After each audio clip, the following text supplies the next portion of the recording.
បាយជ្រុំធំផងអូដំបងពី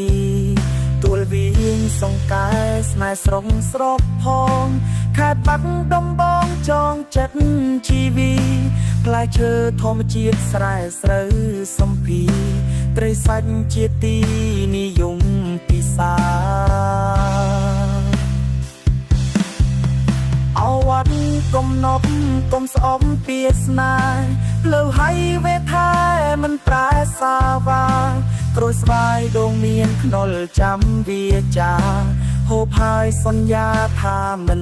ភ្លេចជាតិ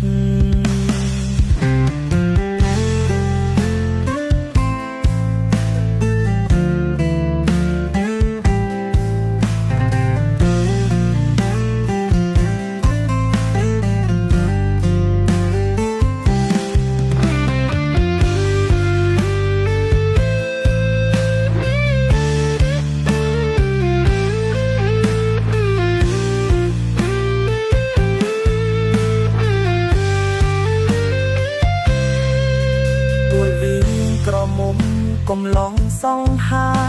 ស្រស់ស្អាតចិន្តាគ្រប់ឡងមាយានបានឃើញបានស្គាល់ហើយចង់ជួបទៀនទួលវៀងមិនឃ្លាតឃ្លាពីបេះដូ